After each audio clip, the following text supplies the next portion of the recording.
यह सब इस नई करेंसी को रोकने के लिए किया गया।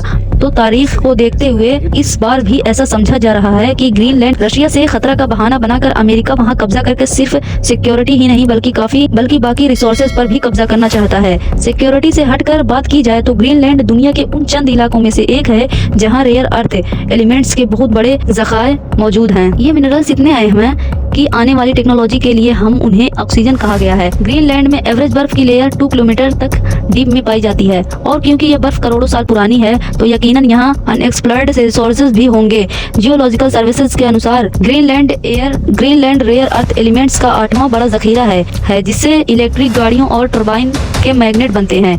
गैलियम है जो एआई चिप्स और रेडार सिस्टम्स में काम आता है। यूरेनियम है जो न्यूक्लियर एनर्जी में इस्तेमाल होता है और सिलिकॉन जो सेमीकंडक्टर्स और सोलर पैनल्स बनाने में फ़ायदेमंद है। ये सारे एलिमेंट्स हमारी फ्यूचर टेक्नोलॉजी के लिए काफ़ी फ़ायदेमंद हैं। आपको यह बात जानकर हैरत होगी कि इस वक्त दुनिया में इन मिनरल्स की सप्लाई के 90% हिस्से पर चाइना का कंट्रोल है और रिसेंटली चाइना ने इन मिनरल्स की एक्सपोर्ट्स पर लिमिट्स भी लगाई है ताकि वेस्टर्न कंट्रीज़ को प्रेशर में लाया जा सके। यह भी सच है कि आने वाले वक्त में वही सबसे ताकतवर तस्वुर किया जाएगा जिसके पास इन मिनरल्स के ऊपर कंट्रोल होगा। यह भी एक वजह है कि ट्रंप ग्रीनलैंड के इन मिनरल्स को हासिल करके चाइना की मोनोपोली तोड़ना चाहते हैं। बताने की ज़रूरत तो नहीं, लेकिन सर्वे के मुताबिक सिर्फ नॉर्थ ईस्ट ग्रीनलैंड के नीचे ही 31 अरब बैरल्स ऑयल का ज़खीरा है और बाकी पूरे ग्रीनलैंड में कितना ऑयल है इसका अंदाज़ा आप खुद लगा सकते हैं। सिक्योरिटी, रेयर अर्थ एलिमेंट्स और ऑयल से हटकर इंटरनेट केबल्स की सिक्योरिटी भी एक बड़ी वजह है। जैसा कि आप जानते हैं कि दुनिया का इंटरनेट और कम्युनिकेशंस का निज़ाम समुद्र के नीचे बिछी हुई केबल्स के ज़रिए चलता है। ग्रीनलैंड का मकाम ऐसा है कि यहाँ से गुजरने वाली केबल्स अमेरिका और यूरोप को आपस में जोड़ती है। रशिया की घोस्ट वेसल्स अक्सर इन केबल्स के आसपास देखी गई है और अमेरिका को डर है कि जंग की सूरत में रसिया इन केबल्स को काटकर कम्युनिकेशंस का निज़ाम धर्म भरम कर सकता है। उनका मानना है कि अगर ग्रीनलैंड अमेरिका के पास होगा तो यूरोप और अमेरिका के बीच आर्कटिक समंदर में यह केबल्स भी महफूज होंगी। इसके अलावा अगर आप ग्लोब में देखें तो ग्रीनलैंड हमारी दुनिया के टॉप पर मौजूद है। यहाँ B2 फिक स्पेस बेस है जहां मौजूद है UEWR यानी कि अपग्रेडेड अर्ली वार्निंग रडार।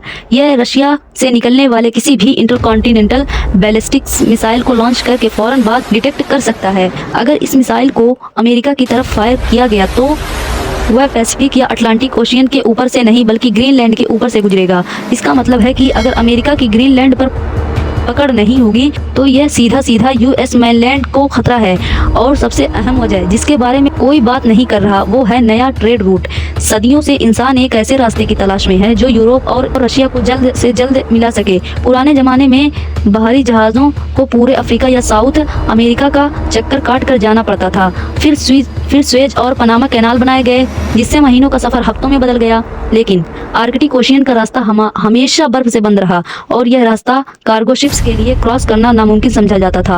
अब ग्लोबल वार्मिंग की वजह से आर्कटिक की वह सर्दियों पुरानी सख्त बर्फ आहिस्ता आहिस्ता पिघल रही है। इससे एक नया समुद्री रास्ता निकलता हुआ दिख रहा है जिसे नॉर्थ वेस्ट पैसेज कहते हैं। मिसाल के तौर पर अगर एक बाहरी जहाज चाइना से लंदन जाना चाहता है तो स्वेज कैनाल के बजाय इस नए आर्कटिक रास्ते से उसे तकरीबन 9000 किलोमीटर कम सफर करना पड़ेगा।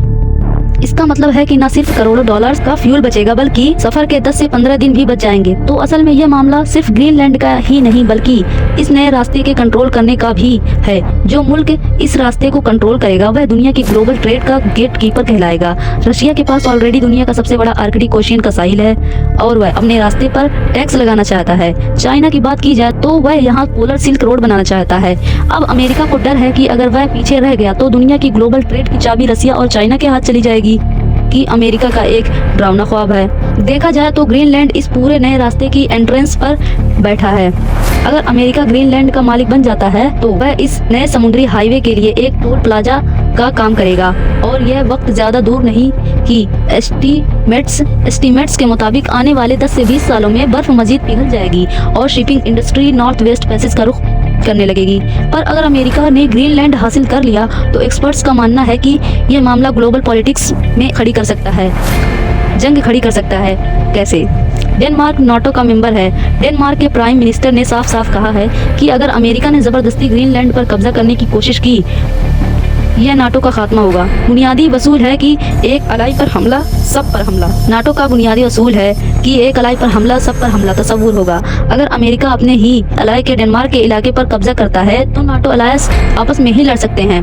अगर ट्रंप अपनी जिद में कामयाब हो जाते हैं और ग्रीनलैंड किसी न किसी तरह अमेरिका के कंट्रोल में आ जाता है तो दुनिया पर इसके असरात इंतहाई संगीन होंगे। पहला, अमेरिका दुनिया का वाहिद आर्कटिक सुप्रीम लीडर बन जाएगा। दूसरा, यूरोप और अमेरिका के दरमियान मौजूद सदियों पुराना भरोसा खत्म हो जाएगा।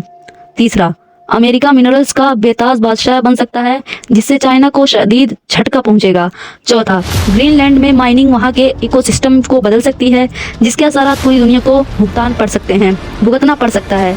और पांचवा यह है कि वहां के मकामी लोग अपनी सदियों पुरानी तहजीब और आज़ादी खो देंगे। आर्कटिक की पिघलती हुई बर्फ जहां नए रास्ते खोल रही है वहां दुनिया के लिए नए खतरात भी पैदा कर रही है। और अगर ऐसा हुआ तो वर्ल्ड वॉर 1 और 2 के जैसे दुनिया में एक नया माइंडसेट खड़ा हो जाएगा। जो भी ताकतवर है वह कमज़ोर पर हमला करके उस पर कब्जा कर ले। यह कहना भी गलत नहीं कि ग्रीनलैंड का जो भी फैसला होगा वह पूरी दुनिया में आने वाले 100 सालों का फैसला होगा। अब यह अमन का फैसला होगा या फिर वर्ल्ड वॉर 3 का, यह तो वक्त ही बताएगा। उम्मीद है आपको ये वीडियो पसंद आई होगी और आपको हमारी वीडियो देखने के लिए बहुत शुक्रिया। मिलते हैं अगले शानदार वीडियो में, तब तक के लिए हमारा वेट करिए।